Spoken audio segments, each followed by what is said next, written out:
अस्सलामुअलैकुम एवरीवन, क्या हाल है आप सबके। उम्मीद करती हूँ कि आप सबका रमज़ान बहुत अच्छे से गुजरा होगा और आधा रमज़ान गुजर भी गया है और यकीन करें ऐसा लगता है जैसे अभी कल ही जो है ना वो रोज़े शुरू हुए थे। तो शुक्र अल्हम्दुलिल्लाह कि रमज़ान बहुत अच्छे से गुजर रहा है। स्टिल अभी तक जो है वो मौसम काफ़ी हद तक बेहतर है।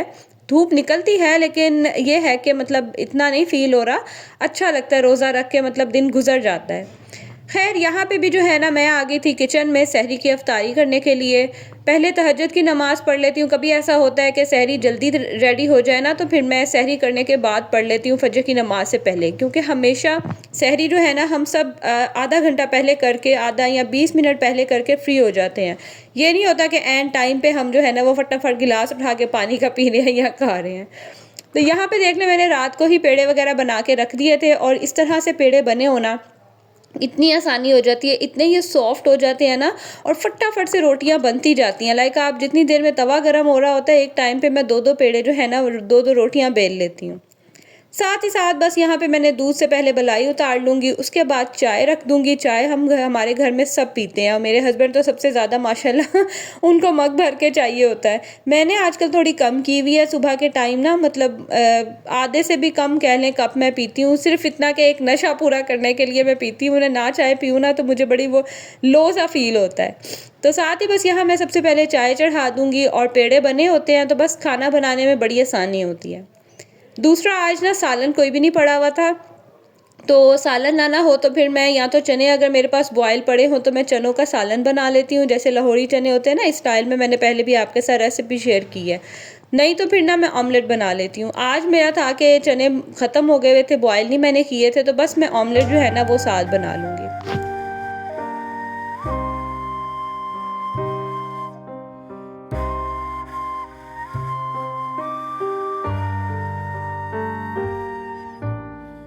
बस यहाँ पे साथ साथ अफ्तारी सहरी की सॉरी तैयारी बस चलती जाएगी और आपके साथ मैं आगे इंशाल्लाह कुछ टिप्स वगैरह भी शेयर करती हूँ कि व्लॉग में कि किस तरह से जो है ना मैं रमज़ान के साथ 4 बच्चों के साथ सारे घर का ऑल ए टू ज़ी काम मैं खुद करती हूँ और किस तरह से जो है ना मैं एक्टिव रहती हूँ। तो बस व्लॉग साथ साथ आपने ज़रूर फुल वॉच करना है और स्किप नहीं करना। इसके अलावा साथ ही मैं आपके साथ जो है ना व्लॉग में अपनी ईदी भी शेयर करूँगी। जो मामा की तरफ से जो ईदी आई थी ना वो भी मैं आपके साथ इंशाल्लाह आगे व्लॉग में शेयर करूँगी। तो व्लॉग आपने लाइक ज़रूर करना है और अगर आप मेरे चैनल पे न्यू है ना तो इसे सब्सक्राइब भी ज़रूर करें। साथ ही साथ जो नोटिफिकेशन है ना उसे भी ऑन कर लें ताकि जब भी मैं वीडियो अपलोड करूँ तो आपको नोटिफिकेशन मिल जाए। खैर यहाँ पे जो है ना पराठे बन रहे हैं और मेरा सबसे पहले क्या होता है कि मेरी कोशिश होती है मैं इस तरह का जो है ना सहरी में खाना खाऊं, इस तरह के मतलब मील लूं कि मुझे सारा दिन जो है ना वो ऐसा ना लगे जैसे हज़म ही नहीं हुआ या ओवर जो है ना मुझे फ़ील हो। एक तो मैं खाती भी इतना हूँ कि मुझे उस टाइम पे भी जो है ना वो बहुत ओवर ना फ़ील हो रहा हो। हमारी बॉडी ऐसा नहीं होता कि हम बहुत ज़्यादा खा लेंगे तो सारा दिन हमारा सुकून से गुजर जाएगा। ज़ाहिर है एक टाइम होता है, हर चीज़ एक टाइम के साथ जो है डाइजेस्ट हो जाती है, उसके बाद आपको भूख लगती ही लगती है। ऐसा नहीं है कि आपको सारा दिन भूख नहीं लगेगी, प्यास नहीं लगेगी। ज़ाहिर है जब आप काम करेंगे तो भूख भी लगेगी और प्यास भी लगेगी। तो कोशिश करें कि दही का इंटेक आप ज़रूर लें। दही से जो है ना बड़ा फ़ायदा हो जाता है और दही नहीं तो आप दूध वगैरह ज़रूर पिए। मैं दूध नहीं पीती सुबह खाली पेट ना, मुझसे दूध पिया ही नहीं जाता। मैं रात को ज़्यादा प्रेफर करती हूँ दूध पीना। अगर आप पी सकते हैं, आजकल स्ट्रॉबेरीज़ इतनी अच्छी आ रही हैं, आप स्ट्रॉबेरीज़ का मिल्क शेक बना के पिएँ। नहीं तो बनाना मिल्क शेक बना लें या आप दही खा लें। इससे क्या होगा, दही से एक तो ठंडा सा भी रहेगा और बड़ा आपको जो है ना वो हाइड्रेटिंग फ़ील होगा।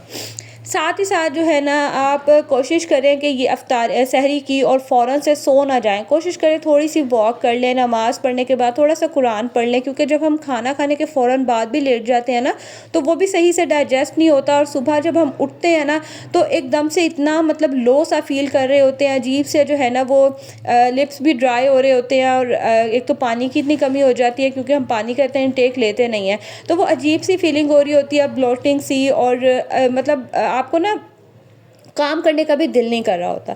तो कोशिश करें कि एक तो खाने के फ़ौरन बाद सहरी के मत सोएं, थोड़ी सी वॉक कर लें, इतना कि आपका जो खाना है जो आपने खाया है ना वो एटलीस्ट इतना डाइजेस्ट हो जाए कि आप सो के उठे ना तो आपको हैवी सा फील ना हो। साथ ही साथ मैंने यहाँ सिंपल से तरीके से जो है ऑमलेट बनाया और आज मेरे पास हरी मिर्चें नहीं थी और मुझे इतनी उनकी कमी फ़ील हो रही थी ना, उनसे बड़ा मज़े का टेस्ट आता है।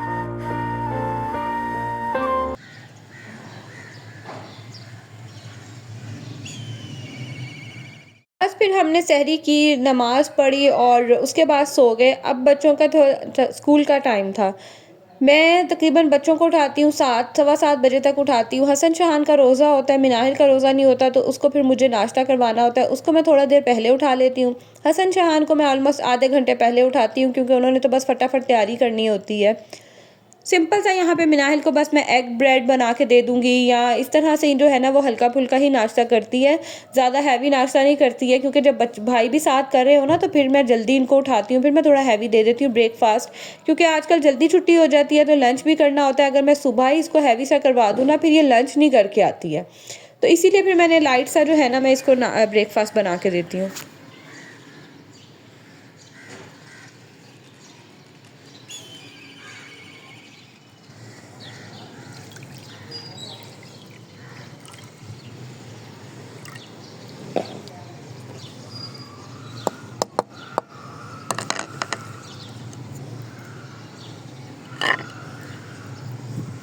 मैंने मिनाहिल को जो है फिर ब्रेकफ़ास्ट बना के दिया। जितनी देर में वो ब्रेकफ़ास्ट करेगी मैं ऊपर चली गई थी, मैंने परिंदों को पानी डाला और आपने देखा होगा प्लेट में जो सहरी के टाइम ऑमलेट बनाया था ना वो थोड़ा-सा बच गया था, तो मैंने कहा इसको वेस्ट ज़रूर करना है। तो वो भी जो है ना मैंने ऊपर डाल दिया था। कौवे या चीलें इस तरह या कभी परिंदे भी जो है ना इस तरह की चीज़ें खा लेते हैं। तो बस वो मैं ऊपर डाल के आ गई क्योंकि फिर नीचे पड़ा रहता फिर ख़राब हो जाता और फिर फ़ायदा कोई नहीं होना था। तो साथ ही साथ जो है मैं यहाँ पे अब आते ही नीचे मैंने मिनाहिल के लंच की जो है ना वो तैयारी शुरू कर दी थी। एक तो रमज़ान में आपको समझ नहीं आ रही होती, सबका रोज़ा होता है, सिर्फ बच्चों ने स्कूल जाना होता है या उनके लिए फिर ब्रेकफास्ट बनाना होता है, लंच बनाना होता है, तो रमज़ान में ना समझ ही नहीं आती है बच्चों को क्या बना के दें। ऐसा भी नहीं है कि जो बाबा आपने मील प्रेप करके रखा है फ्राइड आइटम रोज़ वो बना के दे दें, ऐसा भी नहीं होता। बच्चे भी बोर हो जाते हैं क्योंकि अफ्तारी में भी वही खाना, लंच में भी वही खाना। तो मैं ना पहले से ही सोच के रख लेती हूँ और पूछ लेती हूँ बच्चों से कि क्या बनाना है, फिर मुझे ना टेंशन नहीं होती और रोज़ सुबह उठ के सोचना भी नहीं पड़ता। अच्छा, ये जो छोटा सा कंटेनर है ना, ये अक्सर हम पिज़्ज़ाज़ वगैरह या कोई शावरमा वगैरह आए तो उसके साथ सॉसेज आती है ना, तो ये वो कंटेनर है। मैं इन्हें वेस्ट नहीं करती हूँ, ये इस तरह से ना बड़े हेल्पफुल रह जाते हैं। अक्सर केचप वगैरह डाल के देना हो या इस तरह से, ये देखें मैंने नट्स डाल के दिए हैं, तो ये बड़े ही जो है ना वो यूज़फुल रहते हैं।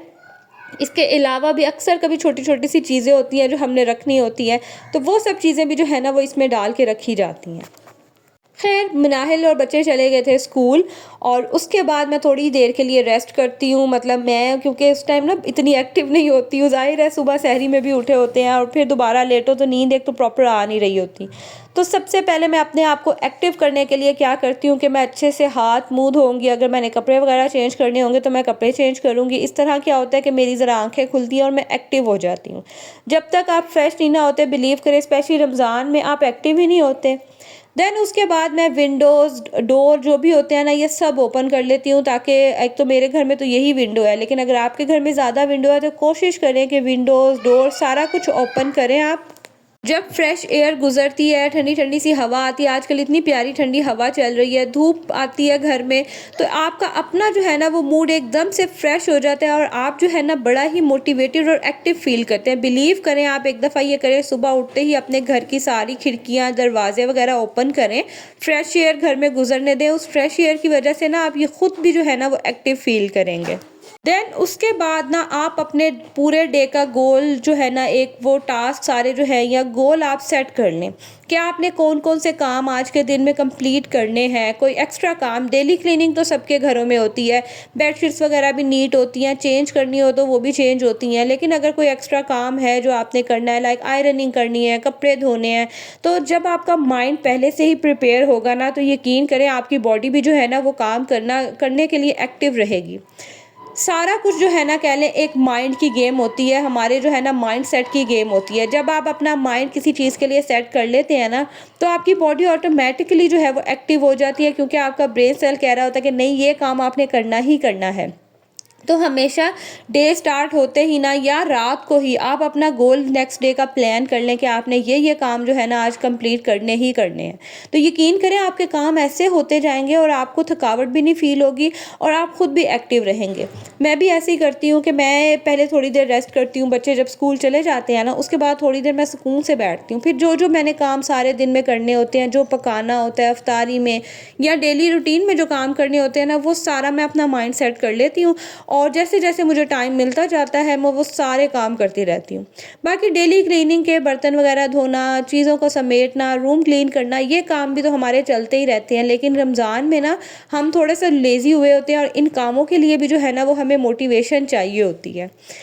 तो मेरा व्लॉग देख के उम्मीद है कि आपको थोड़ी-सी जो है ना वो मोटिवेशन मिल रही होगी। तो अगर आप लो फ़ील कर रहे हैं ना तो बस मेरा व्लॉग लगा लें और साथ ही साथ जो है ना आप अपने काम स्टार्ट कर दें।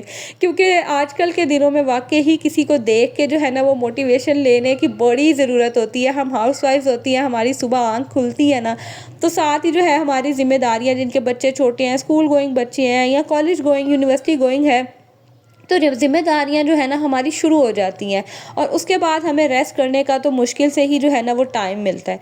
तो मैंने जब इस तरह से मैनेज किया होता है ना हर चीज़ को, तो फिर मुझे ना टाइम मिल जाता है कि मैं मतलब अपने ये भाग दौड़ में जो है ना 10 मिनट, 15 मिनट या कभी-कभी आधा घंटा भी जो है ना वो बैठ जाती हूँ, आराम से रिलैक्स हो जाती हूँ। मैं क्या करती हूँ कि मैं सुबह जैसे अब मैंने ये सारा काम किया ना, मेरे पास अब टाइम होता है, मैं ऑलमोस्ट 11 बजे तक फ्री हो जाती हूँ। फिर मैं कुरान पाक पढ़ लेती हूँ, 1 घंटा मैं कुरान पाक पढ़ लेती हूँ, 12 बजे से पहले ही मैं कुरान पाक पढ़ लूँगी। उसके बाद फिर जो है ना मैं नमाज़ की तैयारी करती हूँ या फिर अगर कोई काम मेरा करने वाला हो एक्स्ट्रा तो मैं वो कर लेती हूँ। इस तरह से क्या होता है कि बच्चे स्कूल होते हैं तो मेरी इबादत भी हो जाती है, कुरान पाक भी पढ़ा जाता है और जब बच्चे आते हैं फिर नमाज़ वगैरह अदा कर लेती हूँ, क्योंकि उसके बाद ना फिर घर के सारे काम होते हैं और फिर जो है ना मेरे पास इतना प्रॉपर टाइम नहीं होता कि मैं बैठ के जो है ना वो कुरान पाक पढूँ। क्योंकि फिर इफ्तारी की भी तैयारी करनी होती है, खाने की भी तैयारी करनी होती है। तो बस उम्मीद है कि मेरी जो छोटी-छोटी सी टिप्स हैं आपके लिए हेल्पफुल रही होंगी। यहाँ पे जो है ना वो मैं आपको बता रही थी कि मेरी आज ईदी आई थी, तो ये ना उसी दिन का व्लॉग है। जिस दिन मैंने दावत की थी ना, सबकी इफ्तार की थी, उसी दिन ही ना मामा फिर हमारी सबकी ईदी भी ले आई थी। क्योंकि मम्मा कह रही थी कि जब मैंने आना है तो फिर मैं सबकी जो है ना वो ईदी भी ले आऊँगी। तो यहाँ पे वो ईदी दे रही थी और हम सबकी जो है ना वो खूब मज़ाक, हल्ला गुल्ला हर चीज़ चल रही थी। मतलब हम जब पूरी फैमिली इकट्ठी हुई होती है ना, माशाल्लाह अल्हम्दुलिल्लाह अल्हम्दुलिल्लाह इतना हम लोग एंजॉय करते हैं ना कि बस मैं आपको क्या बताऊँ। अच्छा, जिस दिन मैंने अफ्तारी करवाई थी ना और साथ में मुस्तफ़ा की बर्थडे थी, उसी दिन ही फिर मम्मा हम सबकी ईद भी ले आई थी। और हमें ऐसा होता है कि बेटियों को जो है ना और उनके बच्चों को, हस्बैंड को, सबको ईद दी जाती है। तो आपकी फैमिलीज़ में ऐसा होता है पता नहीं, लेकिन हमारी फैमिली में होता है। तो मम्मा जो है ना फिर सबके लिए ईद ले आई थी। वो कह रही थी जब आना है, अफ्तारी करवानी है आपने, तो फिर इकट्ठे ही जो है ना वो सारा एक ही चक्कर में सारा काम हो जाता है। अच्छा, मज़े की बात, ये वाला जो ड्रेस मुझे मम्मा ने दिया ना, ये मैं आपको पहले दिखा चुकी हूँ, क्योंकि ये स्टिच होके मेरे पास आया था देखने के लिए कि साइज़ वगैरह ठीक है। तो मैंने आपको उसकी फुल डिटेल जो है ना मैंने आपको ईद शॉपिंग में दिखाई है। अगर आपने अभी तक वो व्लॉग नहीं देखा ना तो आप उसे देख सकते हैं, उसका लिंक मैं डिस्क्रिप्शन में लगा दूंगी। तो ये वाला जो ड्रेस था ना पिंक वाला, ये मम्मा की तरफ से था। उसके बाद हसन और शहान की जो है वो शलवारें कमीज़ें दी हैं मम्मा ने। मैंने उनकी, अच्छा हम ना पहले पूछ लेते हैं, मम्मा जैसे मुझसे पूछ लेती हैं कि आपने शलवार कमीज़ लेनी है, बच्चों की पैंट शर्ट लेनी है, तो पैंट शर्ट्स जो है वो अपने पापा के साथ जाके ले आए थे। तो फिर ना पैंट शर्ट की ज़रूरत नहीं थी, मैंने कहा आप ना शलवार कमीज़ दे दें। तो ये वाली जो है हसन अपनी पसंद से, हसन ने जो है ब्लैक कलर लिया था, वो कह रहा था कि मुझे ना ब्लैक कलर लेना है। तो हसन की जो है ना ये शलवार कमीज़ है ब्लैक कलर में, उसने अपनी पसंद से जो है वो ब्लैक कलर का कहा था कि उसने ब्लैक कलर लेना है। तो सिंपल सी उसकी शलवार कमीज़ है, बस ऐसी डबल जो है ना वो सिलाई के साथ इसका ये कॉलर वगैरह बना हुआ है और बैंड के साथ है। तो सिंपल सी है, हसन की शलवार कमीज़ है। और ये वाली जो है ना ये शहान की, ये है शहान की। और इसके इस तरह से जो है ना वो गले पे पूरी कढ़ाई हुई हुई है, यहाँ से पूरी कढ़ाई है और जस्ट इसी तरह ये, और सिंपल इसके ये कफ वाले बाजू हैं और बैन वाला जो है ना ये गला है। तो ये, अच्छा ये कॉटन नहीं है, ये वॉश एंड वेयर जो कपड़ा होता है ना ये वो है, क्योंकि कॉटन और लॉन ना अब अच्छी नहीं लगती और बच्चे माया वगैरह लगा के तो पहनते नहीं हैं। तो ये जो वॉश एंड वेयर का कपड़ा होता है ना ये बच्चों के लिए स्पेशली बहुत सही रहता है कि आपने बस आयरन किया और पहना दिया, क्योंकि कॉटन और लॉन के जो कपड़े होते हैं ना वो जब तक उनको कलफ ना लगाई जाए ना तो वो सही लगते नहीं, अजीब से ही लगते हैं। तो इस तरह के जो कपड़े हैं ना वो बड़े अच्छे रहते हैं। तो एक ये जो है शलवार कमीज़ ये थी उसकी शहान की। बाद ये है मुस्तफ़ा का ड्रेस, ये है मुस्तफ़ा का, इसके साथ ये शॉर्ट्स हैं और ये जो है ना साथ मैचिंग उसकी शर्ट है। अच्छा, पहले नहीं मैंने गौर किया, बाय चांस जो है ना वो तीनों भाइयों की सेम मैचिंग हो गई है, मतलब मिलते जुलते कलर है। ये भी ग्रेइश सा कलर है, इसका भी जो है ना वो कैमरे में थोड़ा ग्रीनिश सा आ रहा है, बट ये ग्रे ग्रीन सा कलर है, कैमरे में बहुत लाइट आ रहा है। और हसन की भी जो है वो ब्लैक कलर की हो गई। तो देखती हूँ कि अब फर्स्ट डे तीनों को ये पहना दूंगी, इस तरह से ये होगा कि तीनों की जो है ना वो मैचिंग हो जाएगी, क्योंकि फर्स्ट डे शलवार कमीज़ पहनते हैं बच्चे, उसके बाद फिर अगर मूड हो तो चेंज कर लेते हैं और फिर नेक्स्ट डे जो है ना वो पैंट शर्ट वगैरह पहनते हैं। तो देखूँगी अगर दिल किया तो फिर तीनों की मैचिंग करवा दूँगी, नहीं तो फिर शाह मुस्तफ़ा को चेंज पहनाऊँगी। खैर देखते हैं क्या होता है। और ये वाला जो ड्रेस है ना ये है मिनाहिल का। मिनाहिल की तो इस दफ़ा मैं कहती हूँ सही जो है ना वो मौजें लगी हुई हैं। मैंने भी उसके काफ़ी फ्रॉक्स वगैरह सिलवाए हैं, मैंने आपके साथ शेयर किया है जो ईद शॉपिंग में। और ये वाला जो ड्रेस है ना ये इसको ममा ने लेके दिया है। ये बड़ा ही प्यारा जो है ना वो मूनलाइट आजकल इतना इन हुआ है ना, तो एक टाइम पे ना काफ़ी इसका फ़ैशन चलता था, मतलब हमारी ममा के दौर में बड़ा फ़ैशन चलता था। अब दोबारा से जो है ना इसका फ़ैशन चल पड़ा है। और ये मूनलाइट का कपड़ा इतना प्यारा, मतलब ये मैरून सा कलर है, डार्क मैरून जो कलर होता है ना ये वो वाला कलर है। और साथ इसके इतने मज़े का ये देखें पाउच भी है। मिनाहिल की तो सही जो है ना वो ईद हो गई है तो साथ इसके बाकी ये इनर और स्लीव्स वगैरह अटैच करने के लिए है। तो ये वाला जो फ़्रॉक है ना ये है मिनाहिल का। और ये सब थी हम सबकी शॉपिंग।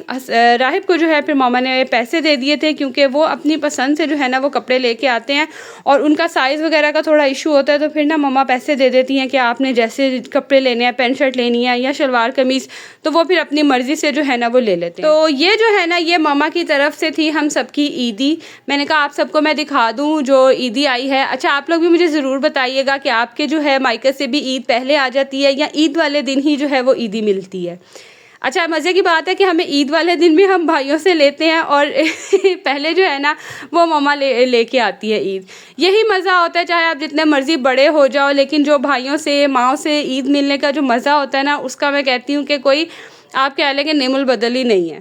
ये थी मेरी ईदी और बच्चों की ईदी। साथ ही जो है मम्मा फिर ये फेमिया ले आई थी। ये फेमिया जो है ना ये शहान और मुस्तफ़ा बहुत शौक़ से खाते हैं।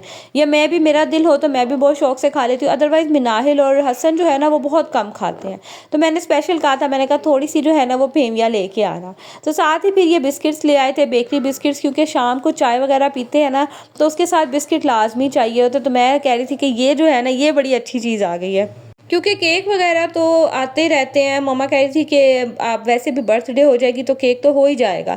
तो फिर वो ना ये बिस्किट्स ले आई थी और साथ में जो है फिर ये फेमिया ले आई थी, क्योंकि मीठी चीज़ आपको पता है लाजमी होती है। तो बस मैं ना इन बिस्किट्स को, ये बॉक्स मेरे पास पड़ा हुआ था, इसके अंदर जो है ना मैं सेट करके रख रही थी, क्योंकि आपको पता है कि ये अगर खुले भी पड़े रहे ना तो बड़ी जल्दी ख़राब हो जाते हैं। तो बस इन सबको जो है मैंने इस बॉक्स में डाला और मैं यहाँ से लूँगी आपसे इजाज़त। अगर व्लॉग अच्छा लगा हो तो इसे प्लीज़ आपने लाइक ज़रूर करना है और कमेंट करके मुझे ज़रूर बताइएगा। अब मिलूँगी आपसे अगली वीडियो में, तब तक के लिए जी अल्लाह हाफ़िज़।